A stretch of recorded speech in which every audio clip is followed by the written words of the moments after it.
Hello, hello, hello. Good afternoon, good morning, good evening, everybody, wherever you're watching from. Thank you so much for tuning in. My name is Lydia Tet Olet. I always say Kenya, Wakanda forever. Today, I'm not even going to say that. I'm just saying Lydia Tet Olet. And thank you so much for tuning in to stand out and speak up. We've already analyzed the meaning of stand out, speak up. That means that if something is happening in your life, don't just fit in, but stand out and speak up, because just by you standing out and speaking up, you'll make a very, very big difference. And that is also our topic today. So today we want you, if you've had anything, if you've seen anything, please stand out and speak up. Don't think that, oh, this information is just a little thing, it's not going to help. Every little information helps. So today in the studio, I'm here with a very, very dear friend, very dear lady. She's going to introduce herself and tell us who she is, and then we're just going to dig in. I'm sure a lot of us, especially in our Kenyan community, but this is not just about a Kenyan community. This is about humanity. It doesn't matter which community you're from, but I know a lot of you have seen our sister Edna.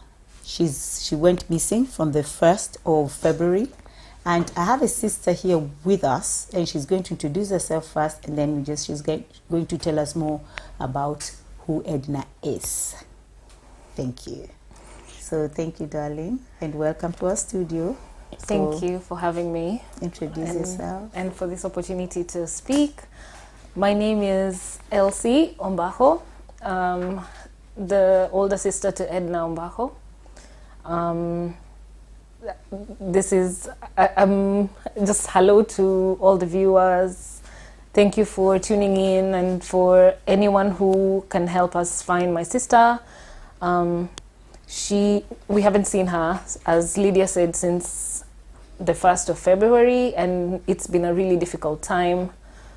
But yes, I'm happy to be here and talk about her.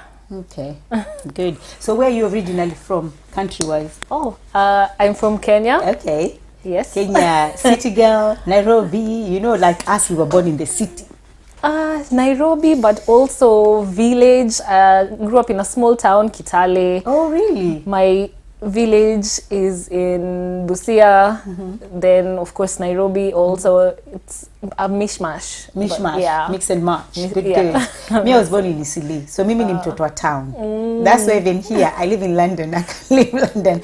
So even when you came here, you felt like, wacha niende kwa ushago. That's where I can fit. So even here, you live in one small village somewhere. Yeah, I do, but that is recent. When I first came, I lived in London for a little while. Okay. Then I happened to get a job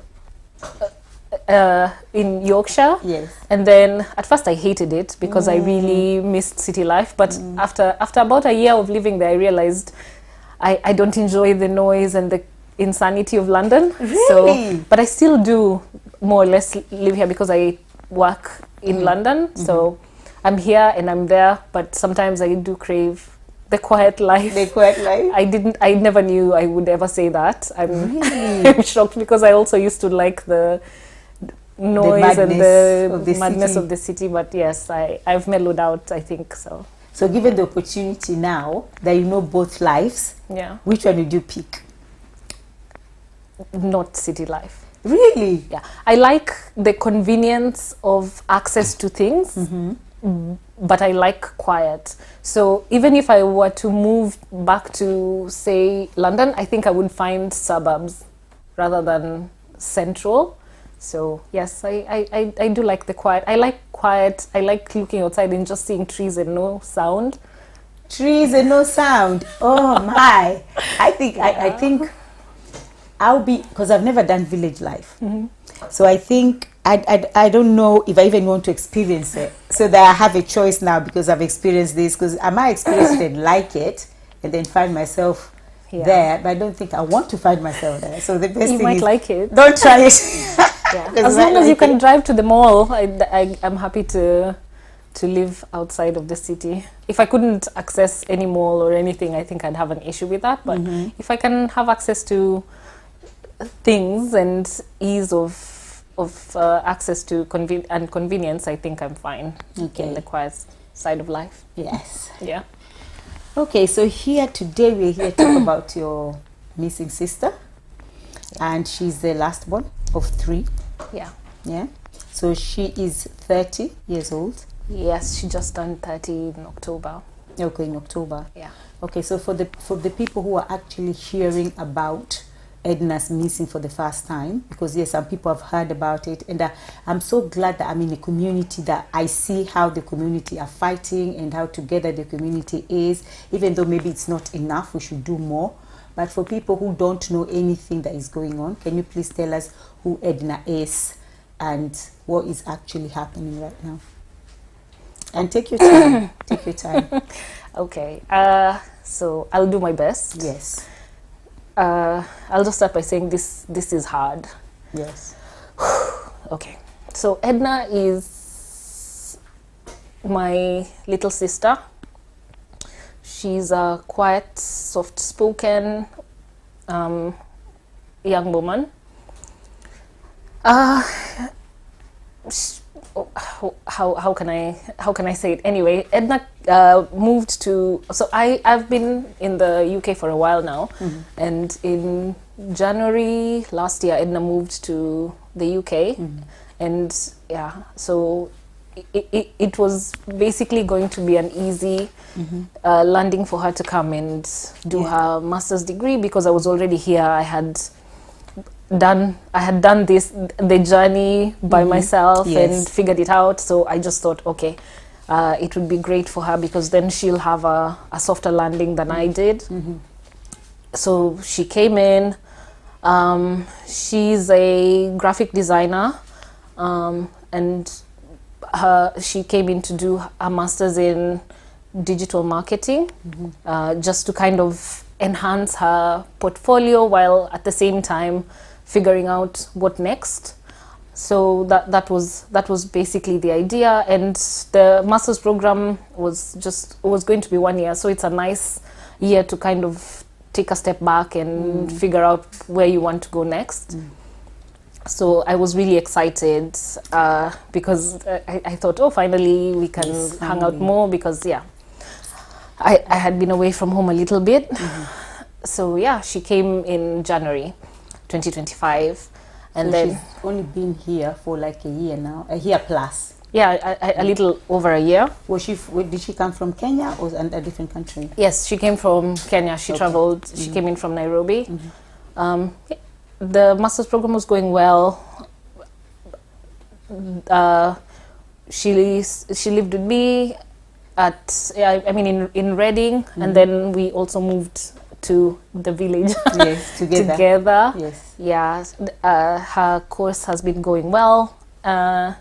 That's basically it. She's really a bit introverted, but when she gets used to people, she'll be chatty, but not at first. She is kind of reserved, and adorable. And watching. Yeah. So when is the last time the family had contact with Edna, and what do you know about that day?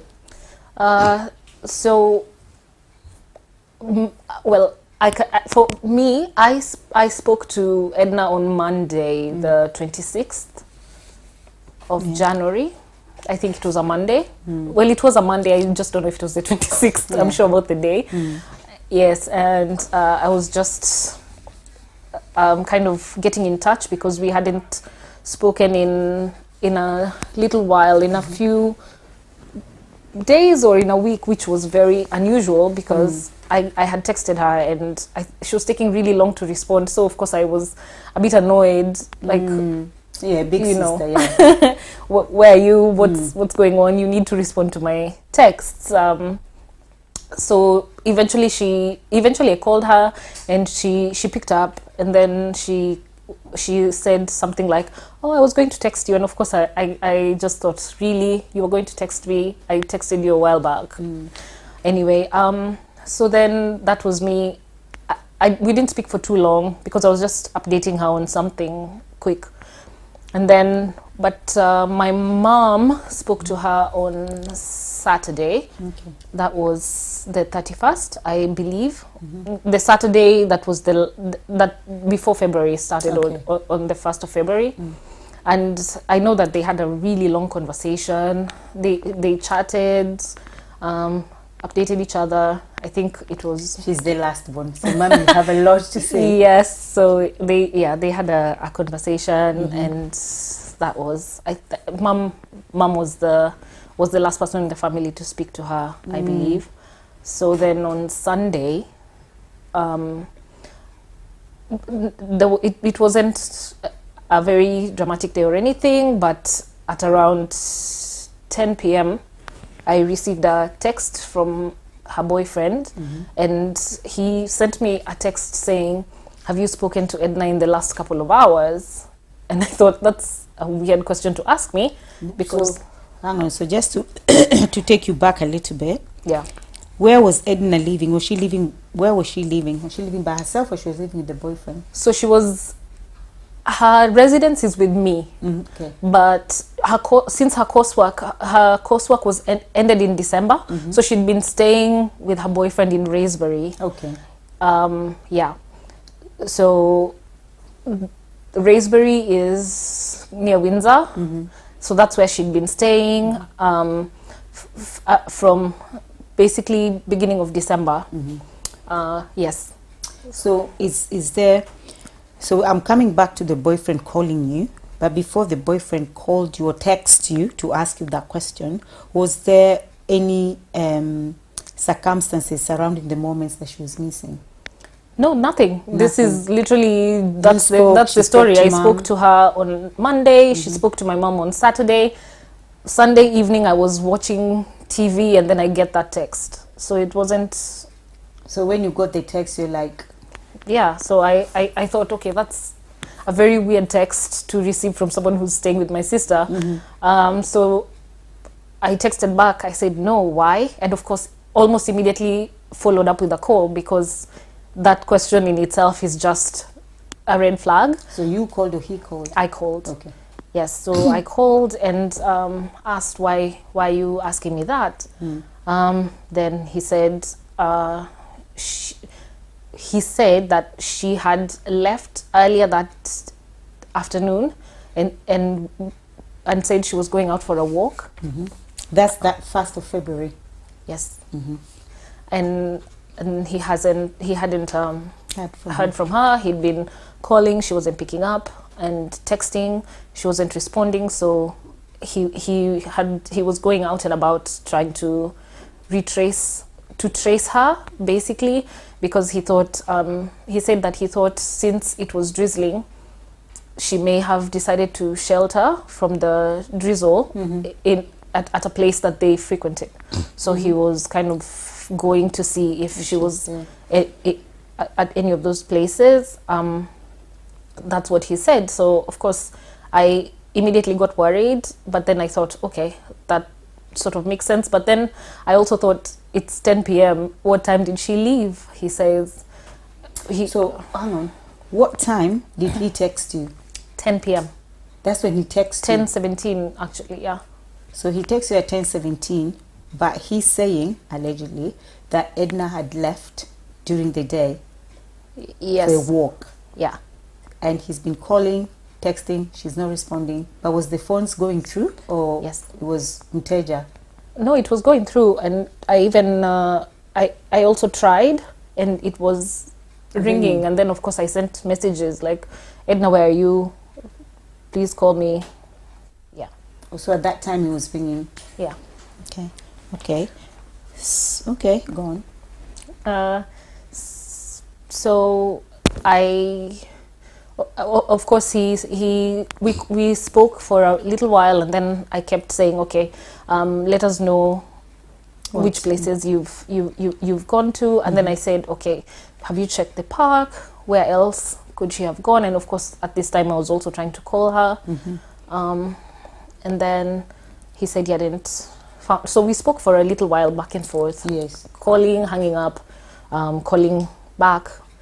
Anyway, How do you guys live far from each other? Yes, because Wraysbury is closer to London. Okay. So it's in Windsor. It's next to Windsor, so it's Yeah. closer to London. I live about 4.5 hours if you drive. Whoa. Okay. Yeah. On the train, it's 2.5 hours from Yeah. London, so it's not a bad trip, but Yeah. it's a long drive. Yeah, so that's how far. So before the incident, was there any unusual behavior routine that might give any clues? Did she, when you're talking to Edna, or even when Mom spoke to Edna, did she say anything? Was that anything, either they were not happy, they were fighting, or just anything that can give a clue? Because sometimes we think, oh, this is nothing, but probably is something. Not that I know of, but I know that my mom had been, when my mom spoke to her, she was trying to let her know, because I had complained that she wasn't responding to my texts as usual. So my mom was trying to tell her, you need to go back to Elsie's now, even for a little while, because I mean, that's where you live, so. Yes. She was kind of just telling her, go back home. So that was their conversation, but I don't believe that there was, anything alarming. But yes, that's what my mom was talking to her about. Okay. Yeah. So can you please walk us through the timeline from the moment Edna was last seen to when the family realized something was wrong? Well, okay. So when did you actually feel? Because I know sometimes someone can call you and you're like, yeah, she's okay. And then when's that time that you feel like, now I have to do something. Something is wrong. I'm calling my mom, my dad. What's going on? It was that same evening for me, just because it was weird. Why isn't she picking up or texting back? So after trying to call her and text her for a little while, and her boyfriend saying he was going out to look for her. So we figured out a way to try and track her phone. So I knew her password for one of her email addresses, so we clicked into the Android Find My Phone page, and I put in her email and tried a password that I had known before. Yes. And then it showed me her phone location, which was showing still at his house, the boyfriend's place. So the phone was still in her house? Yeah, at least still connected to the Wi-Fi. So it wasn't far. So then we called him back and told him, I can see her phone and that's where it is. Because before I had asked him, have you ever shared location with her? Because some couples share location. And he said, no, they hadn't. So I just tried. I just tried her email and password, because I just thought, okay, this used to be her password, maybe it still is. So then I just tried, and then I could see it. And then I asked, okay, it looks like it's connected to this Wi-Fi name. Is that your Wi-Fi? And he said, yes, it is. So he said, oh, okay. Then he said, let me head back to the house. Because maybe she's back. Yeah. And then he went back, and then he called and said, no, she's not at the house. So of course at that point now I was I was already worried, but now it becomes full on panic. Yeah. Yes. Then so this doesn't make sense. Just a little bit doesn't make sense. So her phone, the location of her phone is just near the house or in the house. We don't know where exactly. But if we ring it, it's ringing. So if the boyfriend rings that phone, he should hear it ringing if it's in the house. Or maybe she left it in the house. Yes. But because when everybody called, she didn't pick up and she didn't text back. Yeah. So probably she didn't have the phone because she left it in the house. Probably. That's what we thought at first. But again, the phone could have been on silent mode. Okay. I put my phone on vibrate. All the time. So I'm not sure, but he goes back and says he can't see her. Then says that he's checked the perimeter and hasn't seen any sign of her. So then I thought, okay, that is really, really weird. So at that point, I'm not sure if I texted my mom at that point. I was trying to be tactful, Yes. because I don't want to alarm my mom, but I also don't want it to be I didn't say You didn't say anything. anything immediately. Yes, so then I just text and say we can't find Edna. I'll update you. I'm not sure exactly what I said. I'd have to look at the messages, but I found a way to kind of just let her know. At this point, when I spoke to the boyfriend, then I told him, okay, you need to call the police now. This is very unusual. This is crazy. It's really late. It was. Have she ever done anything like this before? No, it was after 11 p.m. He said she'd left the house at 6 p.m. So that was so many hours later. Yeah, so I And told the fact him, that it's really cold outside because it cold was outside, winter. it's drizzling, it's winter time. So I just said, you need to call the police now. So he said, oh, you think I should call the police? I said, yes, you need to call the police now. So I guess he called the police. Then after a while, he said the police were coming because he had found her phone near the house. He found her phone Yeah. outside though. Yeah. Okay, so he's the one who found the phone before the police got there, or Yes. when the police got there? You know, I can't Say in details. say that. Yeah. So I'm not 100% sure, but I also just can't stand 10 toes down and say exactly. Yeah. But so that was basically the proper start of the nightmare. Wow. Yeah, so the police got involved. So how quickly were the authorities involved? That same night. Okay. Yeah.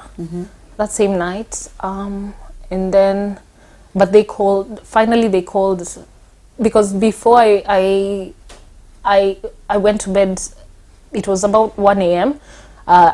We asked him what's the reference number. Yeah, or the reference number for his you report. reported for the police. Yeah, because I wanted to make sure that they knew that I was part of the contact list. Yes, and you're the sister. Yes. So called the 101 number myself, and then we spoke to the police and kind of just let them know that to contact us as the next of kin, and yeah, and then just basically it was just a point to leave our number, and they said they'll call us back. Yeah. Did they? Yes, they did actually. Very kind police called us, and I don't know if she gave us an update or if she asked for further details. I'm not really sure. Yes. Because I at that point I was really panicking and losing it. So my partner is the one who spoke to her and gave more details and what number to reach us on and all that. And then we planned to leave the next morning to go and give a statement and sort of speak to the police. Yeah. So up to this moment, what information have the police shared with the family so far regarding the investigation? Because I know, yes, the investigation is still going on, so there are some things we cannot assume or we cannot even talk about. But the ones that police have already released to the family, the ones that you're comfortable sharing? Yes. So the main thing that the police have shared that they're doing different searches. The house is next to Thames River, so they are where the boyfriend lives. Yes. Okay. So there's such is going on in the river, which is a scary thought. Yeah, that's scary. Yeah. And then they are searching through CCTV, trying to see any hint of Edna. Last movements. Yes. Yeah. So that's still being reviewed. They are also speaking to the family, and they're also speaking to. They spoke to the neighbors. Already, yeah. Yes, they are also speaking to some of her friends, just to kind of get an idea of the people who spoke to her before she went missing. Yes, so that's basically been it. We went to we also visited the police station recently. My dad traveled to the UK. Yes. And where does that live? He lives in Kenya. Okay. Yeah. Okay. So he came in and we managed to speak to the police last week. I believe it was last week, yes. So when we went to the police station, we were supported by some representatives from the Kenya High Commission. Okay, the Kenya High Commission. Okay, they are part of this. Yeah. Yes, we got an appointment with the ambassador, and he sent 2 representatives from the embassy with us. Then we also got some support from the Kenyan community, a very lovely group that has been very supportive so far. So we were quite a few people in that meeting, and everyone had really good questions. So that was the visit to the police station, which happened last week, and we are still in communication with all these wonderful people. But so far, the police investigation is still ongoing.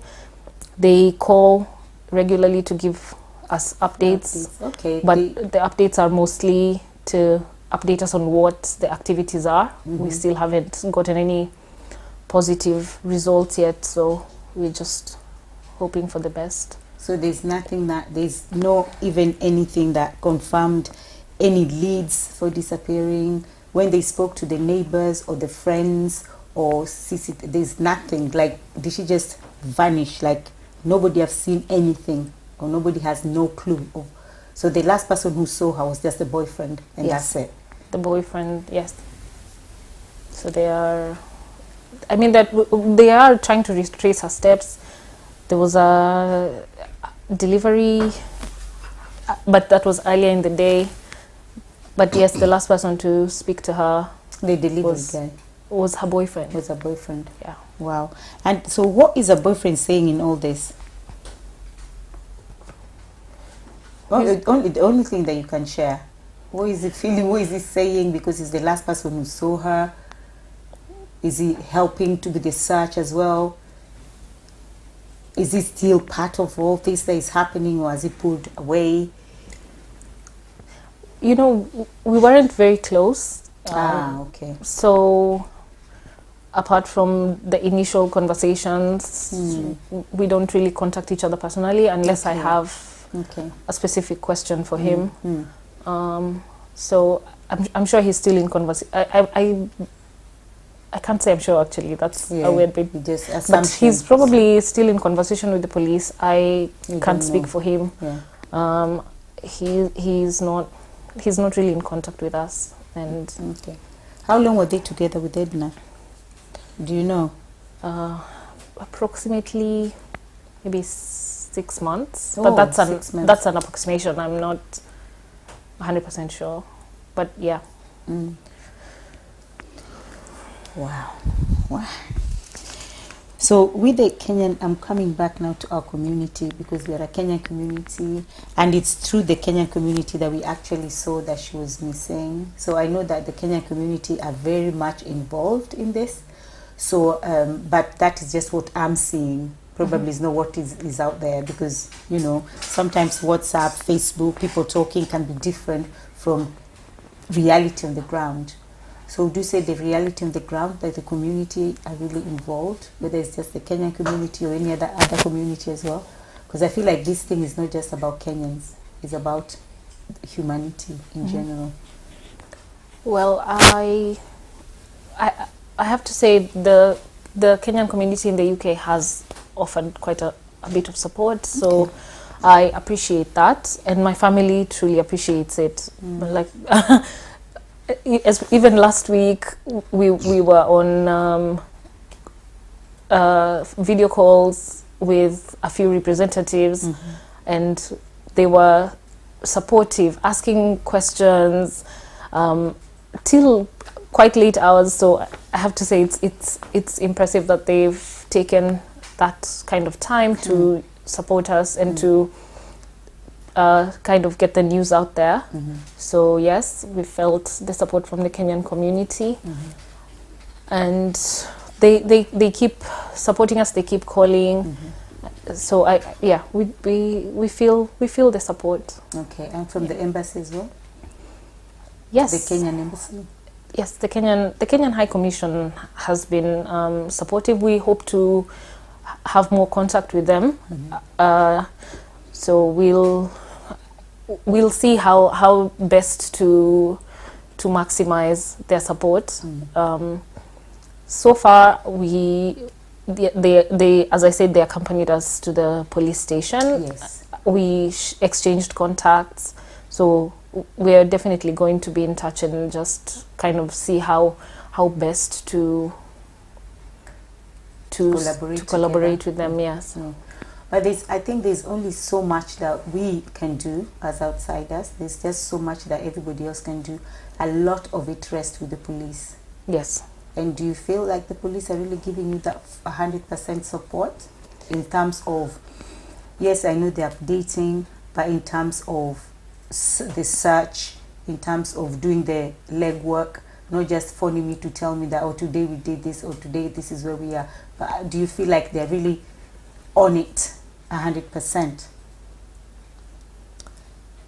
I'm not a police. I'm not a professional, so I can't say 100% or not 100%. I'm not a professional. They, of course, the police have their processes. I know what they've called to say. They've been patient when we've had our questions, because we always have questions and we always have follow-up questions. They offered a specific detective so that our updates can be consolidated, because at first it felt like we were getting updates based on who was on shift, and that wasn't very helpful. But they really, now they've put something. So we have a specific detective who contacts us with updates, which is amazing, because that way we can ask the question, then it stays on topic. We don't have to consistently. So you don't have to, always when you call, you start again your questions. Okay, now what happened? You start again. So there's only one person who has been allocated to the case. That helps. Yes, so that has been very helpful. And he regularly contacts us, and we ask questions and ask more questions and ask about what we think. And again, we're not professionals. They're probably listening and thinking, wow, okay. But they don't make us feel like we're crazy. It unfortunately, as a family, it feels like, physically feels like nothing is happening, which is very frustrating, because the point is, it is natural to feel like that, because you're thinking, my sister is going, I want her back now. Because it's a natural feeling it's natural to feel like that. So maybe you feel like nothing is happening, but maybe something is happening. But a lot is happening behind the scenes. They are making the phone calls, they are checking the CCTVs, they are asking the questions, reviewing the phone records. The river searches are ongoing. another one even happened. I just got an update today. There was another river search that happened yesterday. Okay. So things are happening. It's just that at the end of the day, I just want my sister back. Yeah, and I know you will get her back. That's our prayer, that you will get her back. So there's people watching here, and there's loads and loads of hugs, and Eddie with love hearts, and praying for this miracle. Good afternoon, everyone. Still praying. This is sad. Still praying. So sad, Eddie, about this. In Kenya, we are doing everything we can. This person is watching from Kenya, sharing on all social media platforms, and she'll be found. God bless everyone. Important news. And also, I saw, in fact, somebody sent me a link, and I don't like opening links, and it was a Facebook link, and I was like, oh my God, what's this? And I just said, let me just open it. And I opened it. It was about Edna, because the person said, have you had this? And this is the person that I don't even talk to so much. And they said, have you had this? And when I went to the messages, I was reading the comments, everybody's like, oh, Edna, where are you? We miss you. We're going to find you. We're praying for you. So there's a lot of people who are rooting behind the scene for you guys. People are praying. People are calling on to Edna to come back home. Thank you. And she will come back home. Yeah. Thank you. So I know Edna, she was a master's student, and you told us what she was studying already. But what was her aspirations? What is her aspirations? I think she just wants to be happy. So she wants a family.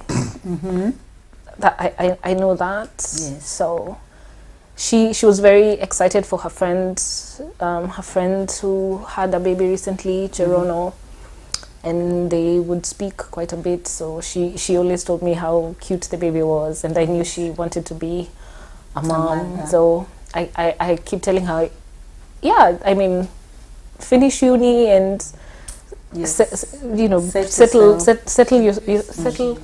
What she is, settle into a good financial place, and you'll make a good mom, because it's about. I've always preached to her that it's important to be set up before you start a family. So, but I'm excited to be an aunt. So that's what I know she wants. She wants to be happy. She wants a family. So I've never met Edna, and probably some viewers or most of the viewers have never met Edna. So what can you tell us? That, oh my God, did you meet Edna? Because I know we're going to meet her very soon, and I'm going to take her to Touchstars. There's this Touchstars, there's Nyamachoma. I don't know if you've heard of Touchstars. I've been to Touch. Oh, you've been to Touch? I like it. Oh my God, the Nyamachoma there, and the fish, and it's good. We'll take Edna there.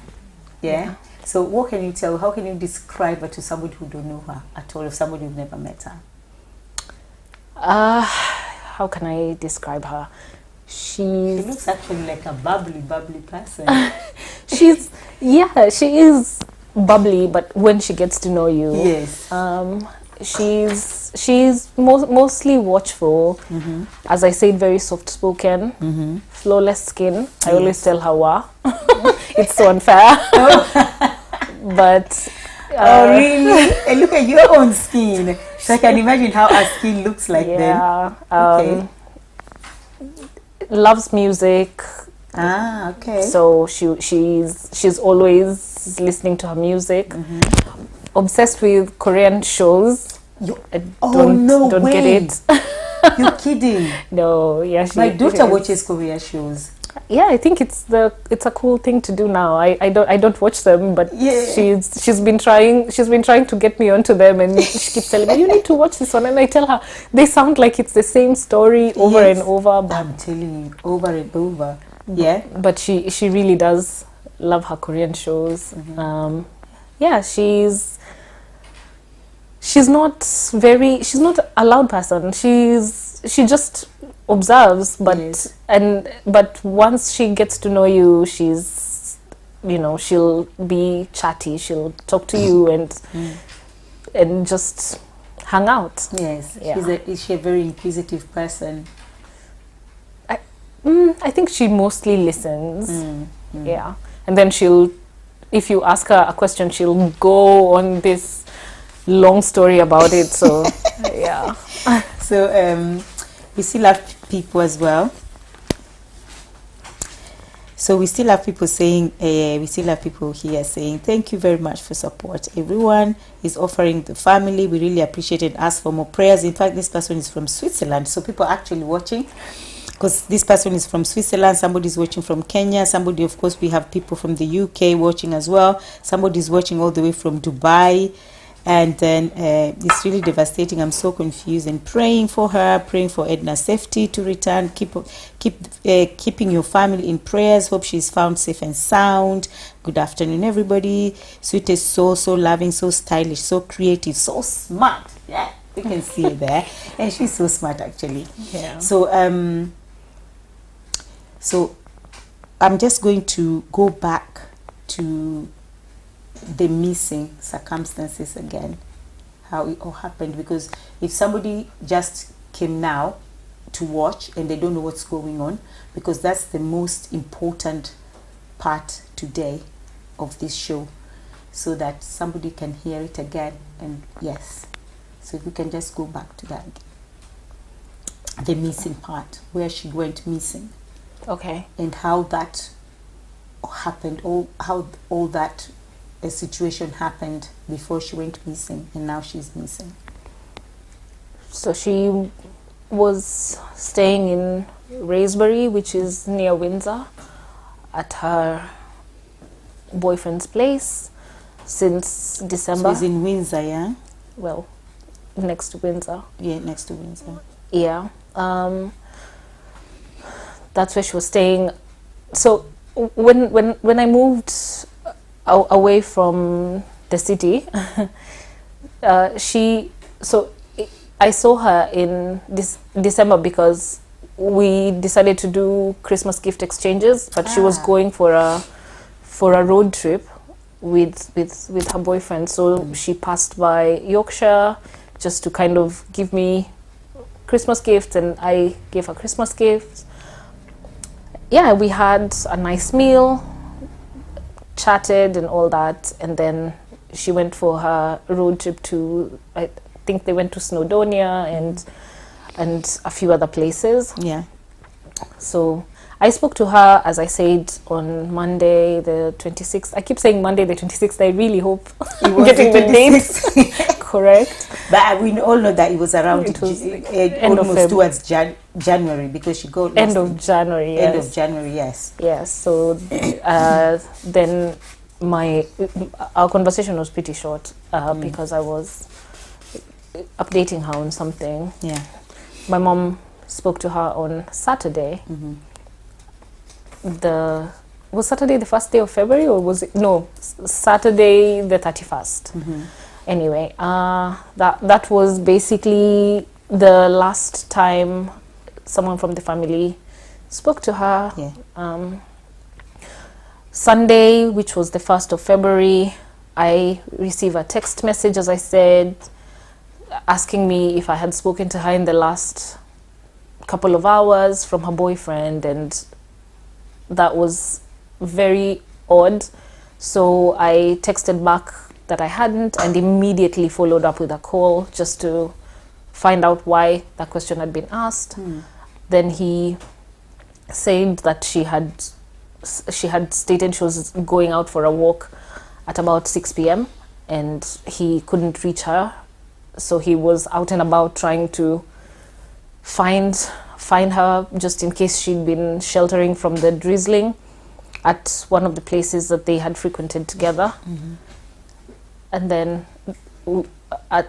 towards the end of that night, when we tried to reach her, and then found her phone location showing that she hadn't left the compound. Yeah. Someone laughs at me for saying compound. It's a very Kenyan way to say compound. Yes. Anyway, I of course now I started panicking and told him he needs to call the police. So then he called the police, and we have been working with the police ever since. Yes. We haven't seen my sister or heard back from her, so we are really... I did very well. No, you did really, really well. Yeah.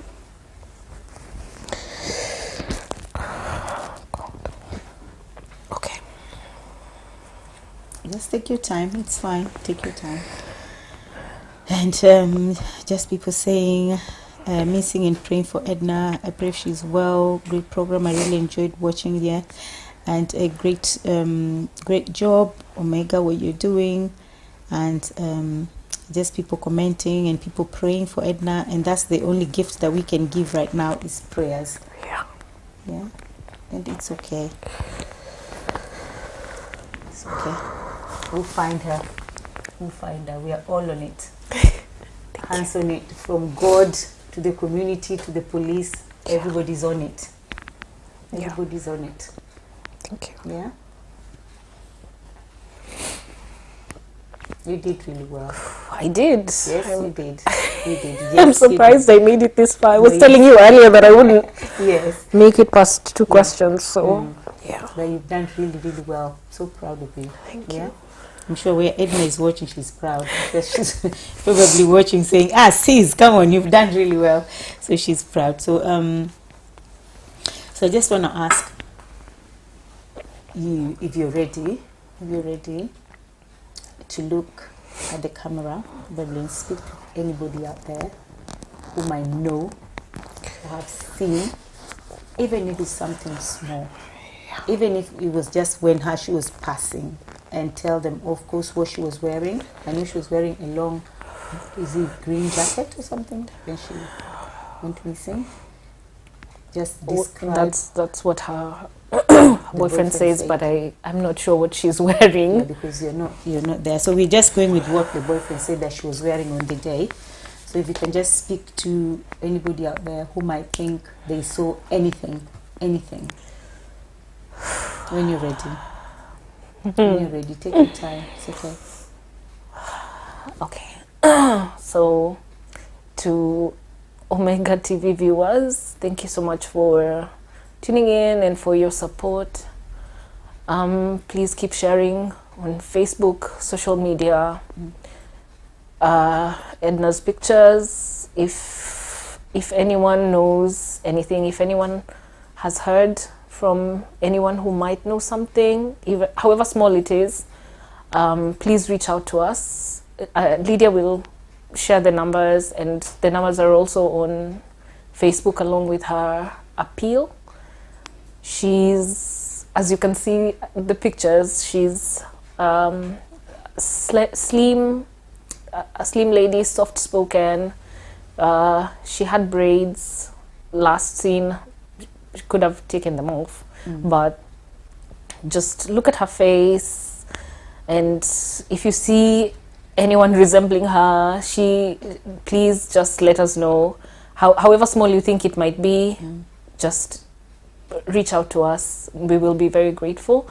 We're also very grateful for the prayers that and all the kind remarks that we are getting from everyone. It's not going unnoticed. Some people might try to send messages and think that we don't see them because the responses are limited, but please keep us in your prayers, and we appreciate every one of you so much. Thank you. And I know that, like you said, text messages and maybe phone calls as well. I know you're so overwhelmed, because I know I've tried. We were talking and laughing because we were like, oh my God, I called you the other day, you didn't pick. And I was like, don't worry, don't even apologize. If you don't pick up or if you don't even text back, don't even apologize, because I know that there's a lot happening. And also Mom as well. I know Mom is watching. So do you want to say something to Mom? I'll speak to Mom the moment I leave this place. So, okay. Yeah, but Mom, I don't know. I wish we could all be together so that I could just hug you, but we're all scattered, and that's life. Yeah. Mom, we're here for you. Mom, we're here for you, because I know I've spoken to Mom as well, and Mom is so lovely. I know I've never met Mom personally, but me speaking to Mom, I feel like we've met, because Mom is so bubbly. She's so open. She's so friendly. And Mom, don't worry. We'll all meet together as a family, and we'll go to Thatch Towers, all of us, and have dinner with Edna. And we'll find her, and we'll go to Edna. Me, Edna, Elsie, Dad, Mom, all the Kenyan community that have been helping. We're going to have. In fact, we're going to have a party. It's called party. We're going to have a party for Edna. Yes. Is she somebody who was outgoing a lot? Is she somebody that goes out? Does she like partying? Does she like? If she's in the mood. Okay. Again, she's a homebody a lot these days. Okay. But yeah, I'm sure if we go to Thatched, she will find it in herself to enjoy herself. Fish. Yeah. To eat some fish and Nyama nyama choma. Yeah. Okay. So, a lot of people are rooting, a lot of people are praying, a lot of people are watching. Okay. So now, I know this is probably going to be difficult, but I also want you, just have you spoken to people out there, I also want you to speak to Edna and tell Edna what you want to tell her. When you're ready, because I know that's going to be hard, but when you're ready.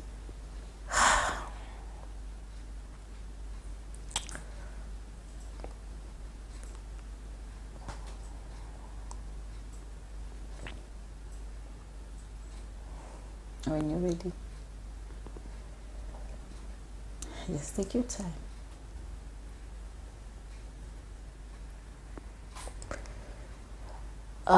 Well, I don't know what to say except just come home. Like, there is no one's happiness I root for more than yours.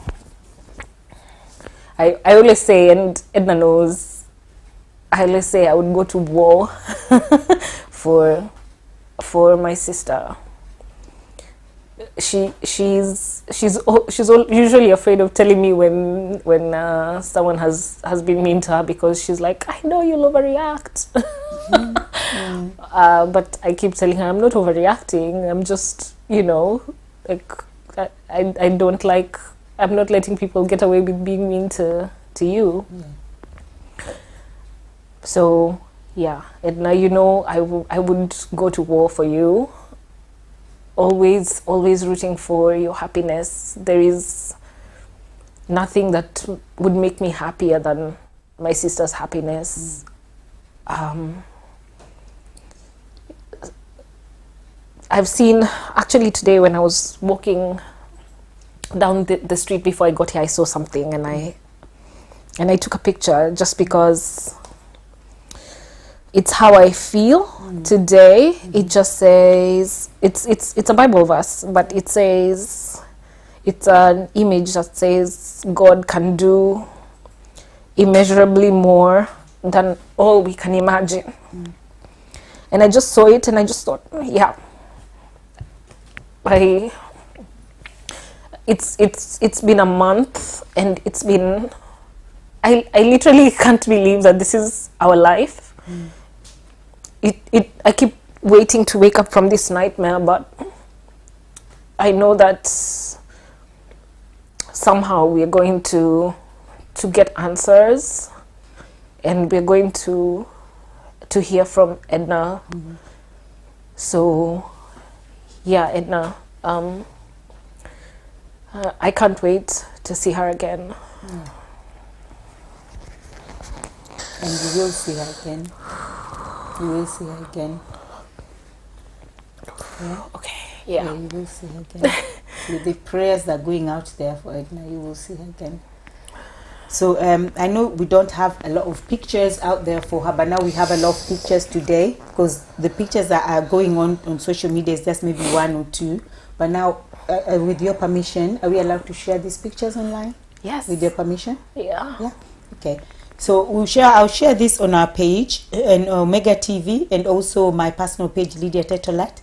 So you can actually take them from there, and let's spread the word, let's spread the news, let's share and share and share, because Edna has to come back home. Edna is coming back home. I mean, there's no two way about it. And if you've seen anything, whether it's small, whether it's big, whatever you think you've seen, please, please, please, if you're living in the UK, just call 999. If you live in the UK, call 999. And also, if you're living in Europe, anywhere in Europe, and you think you've seen anything, please still just call 999 UK number. I'm sure there's codes. You can put codes and call +44. And if you're in Kenya and you've seen something in Kenya and you want to contact anybody in Kenya, the number to call is +254 722 779 307.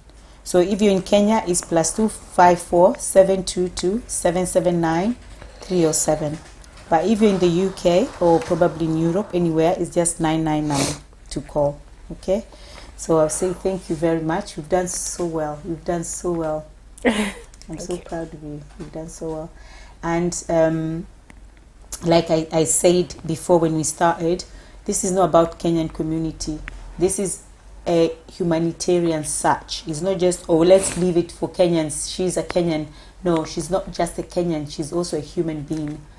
And she deserves all our hands on deck so that we can help to find Edna and bring Edna back home. So everybody on board.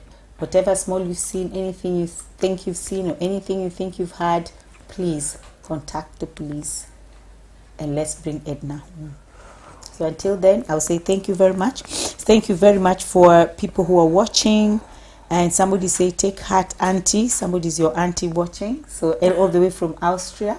Oh, so we have, her name is Mary Lynn. So we have people watching from Austria as well. So we have people actually watching all over diaspora, all over, I think I'll just say all over the world, because people watching from Kenya as well. So thank you so much for tuning in, everybody. Let's keep on spreading the word. Let's keep on spreading those pictures. And please, you can also call 101. You can also call 101 is also, I know it's a police number as well. So any local police, 101 or 999 or the Kenyan number that I gave.